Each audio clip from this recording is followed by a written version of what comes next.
સૌ વાલા મિત્રોને મારા જય સિયારામ. હું દુષ્યંત પાઠક શ્રી હનુમાનજી દાદાની અસીમ કૃપાથી એક નવા વિડીયો સાથે આપની સેવામાં ઉપલબ્ધ છું. તો વાલા મિત્રો, આજનો ઉપાય આ વિષયની અંદર તારીખ છે 13મી જુલાઈ 2026 વાર છે સોમવાર. જો પંચાંગની વાત કરું તો જ્યેષ્ઠ મહિનો ચાલી રહ્યો છે, કૃષ્ણ પક્ષ ચાલી રહ્યો છે, આદ્રા નક્ષત્ર, ધ્રુવ યોગ છે, મિથુન રાશિનો ચંદ્ર અને મિથુન રાશિનો સૂર્ય છે. અશુભ સમયની જો વાત કરું તો રાહુકાળ સવારે 7:31 9 ને 12 સુધી છે અને યમઘંટ સવારે 10:52 બપોરે 12:36 સુધી છે. આ બંને સમય અશુભ સમય કહેવાય. અશુભ સમયની અંદર શુભ કાર્ય, શુભ યાત્રા ન થાય. શુભ કાર્ય અને શુભ યાત્રા કરવા માટે કોઈ સારું ચોઘડિયું, કોઈ સારું મુહૂર્ત લેવું જોઈએ. જેમાં ઉત્તમ અભિજીત મુહૂર્તનો સમય બપોરે 12:06 થી 12:59 સુધી છે. આ સમયની અંદર તમે કોઈ પણ પ્રકારનું શુભ કાર્ય અને શુભ યાત્રા કરી શકો. વાલા મિત્રો, વાત કરીશું આજના ઉપાયની. તો આજના ઉપાયની અંદર વહેલી સવારે સ્નાન કરવા બેસો ત્યારે પહેલાં એક વાડકીની અંદર 50 ગ્રામ જેટલું દૂધ લઈ લેવાનું, એમાં 3 ચમચી જેટલી હળદર નાખી દેવાની, એની પેસ્ટ બનાવવાની અને પેસ્ટ નાતા પહેલાં તમારે બાથરૂમની અંદર જ પોતાના શરીર ઉપર લગાડી દેવાની છે. આટલું કરી ગયા પછી તમારે ચોખ્ખા પાણીથી નહાવાનું છે.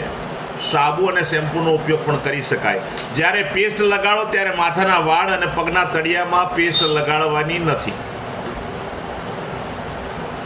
બિલકુલ સિમ્પલ ઉપાય છે. અને ત્યાર પછી સંધ્યાકાળે પશ્ચિમ દિશા તરફનું મુખ રાખીને શ્રી હનુમાનજી દાદાને એક કાકભૂષણની રામાયણજીનો પાઠ અને એક હનુમાન ચાલીસાનો પાઠ દાદાને અર્પણ કરવાનો. ત્યાર પછી સૂતા પહેલાં પોતાની પથારીમાં બેસવાનું, પલાઠી વાળવાની. ઓમ કૃષ્ણાય વાસુદેવાય હરે પરમાત્મને પ્રણત ક્લેશ નાશાય ગોવિંદાય નમઃ આ મંત્ર યથાશક્તિ જપવાનું. બસ આટલું કરી લો, આજનો ઉપાય પૂર્ણ થઈ ગયો. જે મારા વાલા મિત્રનો જન્મદિવસ 13મી જુલાઈ 2026 સોમવારના દિવસે આવ્યો છે, તેવા બધા જ વાલા મિત્રોને સૌપ્રથમ તો જન્મદિવસની શુભકામના. શ્રી હનુમાનજી દાદા તમારી મનોકામના પૂર્ણ કરે, બલબુદ્ધિને વિદ્યા આપે, તમારું અને તમારા પરિવારનું રક્ષણ કરે. વાલા મિત્રો, ઉપાયના ભાગરૂપે મેં કહ્યું તે પ્રમાણે સ્નાન કરવાનું છે અને સ્નાન કર્યા પછી તમારે કાચા દૂધનું તિલક કપાળમાં અને નાભી પર કરવાનું છે. ત્યાર પછી ગૌશાળાએ જવાનું, ગાયોની પરિક્રમા કરવાની, ગાયોની સેવા કરવાની, ગાયોને લીલું ઘાસનું દાન આપવાનું.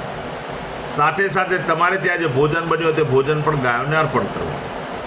આટલું કાર્ય થઈ ગયા પછી તમારે સંધ્યાકાળે ચણાના લોટમાં બનેલું ફરસાણ એ નાના નાના બાળકોને, શ્રમિકોને, જરૂરિયાતમંદ લોકોને, ગરીબોને, બ્રાહ્મણોને, સાથે સાથે વડીલોને ફરસાણ આપવાનું છે. બસ આટલો ઉપાય કરી લો. ઉત્તમ રીતે આખું વર્ષ પસાર થશે.